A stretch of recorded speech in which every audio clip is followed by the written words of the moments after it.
Larry Kudlow. He joins us now from the grounds of the White House. He's the economic advisor par excellence of President Donald Trump. Larry, first of all, just general question. What do you think of that number, the jobs number? I think it was a very important, very positive number, David. And it really tells us a whole bunch of things. Number one, the job recovery continues. Bear in mind that this was in July, the week of July 12th to 18th. That was smack in the middle of the spiking hotspots in the Southwest and a few other places. So the diminution, or the worries that some partial shutdowns or some pausing shutdowns would wreck the job numbers did not pan out. And I think that's a great sign of strength. Getting unemployment down to 10.2% puts the lie to the idea that we're going to have double-digit employment in the summer and the fall around election time. You're going to see single-digit unemployment rates. We may not get back. We're not going to get back to where we were at the peak in February. I'll grant you that.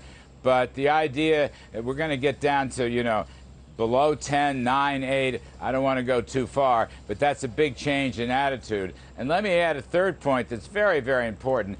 This is a self-sustaining recovery. Why do I say that? Away from the jobs numbers, you had a crash of inventories, all right? So what's going on in the economy? Car sales, David, are booming.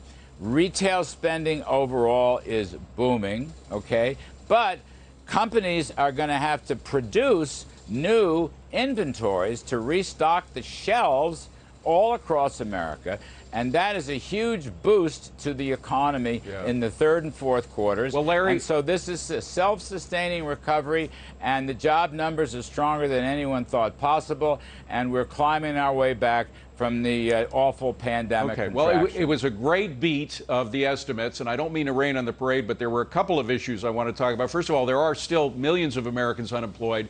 The federal bonus of $600 a week in unemployment benefits expired, and it looks like Democrats have no interest in extending it. Will the president extend that on his own? Maybe not at the $600, but at some other mark. Well, the president is looking very, very carefully, and I've been engaged in this with others, about it using executive authority to take up the slack. If the Democrats, the other side, doesn't want to make a deal, and really don't seem to be making much progress. Maybe the tone was better a few days ago, but nothing but disappointment. So the president is looking for a payroll tax cut. He's looking for administrative actions to keep the eviction moratorium in place. He's also looking at executive authorities to reform unemployment, to provide a benefit for reemployment, a retention credit for employers, and a benefit for reemployment for the workforce.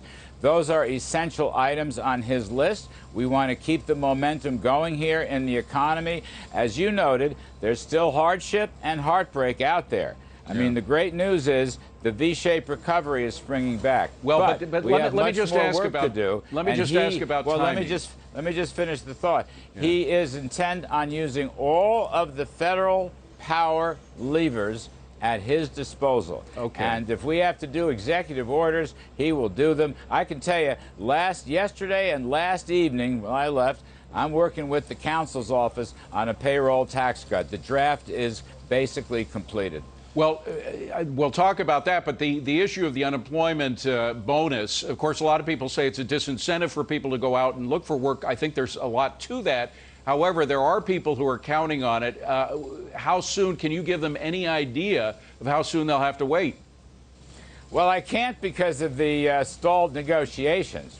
We want to get stuff done right away. You've got difficulties, of course, in the low end on the unemployment side. So they may not be able to get jobs. I mean, one of the themes here, David, is the temporary layoffs and furloughs.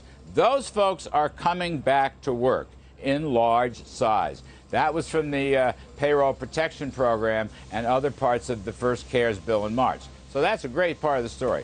There are other parts of the story, though, that are not as good. And we would like to put out some additional extensions of temporary assistance to help those folks. Right. And if the president has to use his executive authority, you can bet he will use it just as he has in the past. And will he use it for a payroll tax cut? I believe he will. As I said, the legal drafting is complete. We've had intense discussions about this in the last several days. I don't want to make a prediction. It's up to him to inform the public if he's satisfied with what the work's been done. But we are hard into it, and other areas. We may be able to repurpose funds that they were obligated but not spent last March. There's a whole variety of issues and federal powers that are at the president's disposal, and he will use them. You can bet on it. All right, let's talk about spending, if you can. There, trillions of dollars have been spent already on COVID relief. The Democrats want to spend trillions more than Republicans do, but we still have over $1 trillion waiting to be spent in the coffers. And actually, Judy Woodruff, I know you know Judy, she's not a big Trump fan. On the other hand, she pushed Nancy Pelosi on this, and Nancy Pelosi said, "You're a Republican sympathizer for suggesting that there's money left over." But is it not true that there's over $1 trillion that has yet to be spent? Well, I can't give you the exact number, but I think you're in the right ballpark. Judy Woodruff and her husband, Al Hunt, are very dear friends of mine. I was on Judy Woodruff's PBS NewsHour last evening talking about this very subject. The questions here are part legal and part fiscal, whether the legal counsels and the Office of Management and Budget can see their way to repurposing some of the monies that weren't spent, or else just to add them on to various relief and assistance programs that we're all looking at. So yes, that gives us a lot of resources to work with. I just can't say this enough. People should not believe the president is bluffing on using his executive authority. He is not bluffing. And since we can't seem to get a deal done with the other team right now, he will take his executive authority to the fullest. And he's not bluffing on TikTok either, coming out with a deadline for them to sell to presumably to Microsoft if somebody else doesn't come up with the money. There's also, of course, the new rule that Chinese companies have to adhere to our accounting standards, otherwise they'll be delisted by 2022. Is all this as a sort of a payback for what they did with the coronavirus? Well, actually, no, in specific terms. I mean, we are very unhappy with how China behaved during the coronavirus, but that's kind of a separate set. We've been working on investor protection for quite some time. National Security Advisor Robert O'Brien, a dear friend, he's a really smart guy. He and I have worked together. We stopped the Thrift Savings Plan from investing in Chinese securities. We are trying to urge the railroad retirement funds to do likewise. The bigger picture here is that the Public Company Accountability Board is not happy for years with China's lack of disclosure and transparency. And, as you said, we're going to give them a year. They have to have audits that are confirmed by the Public Accounting Board and signed off by the SEC. Not only just the audits, David Asman, but also the work papers behind the audits.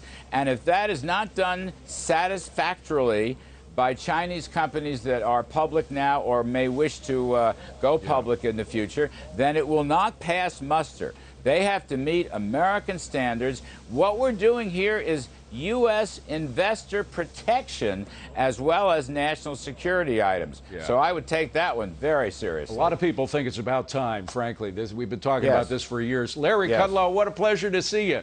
My best to everybody there, and particularly to your wife. Thank you, buddy. All right, thank you very much.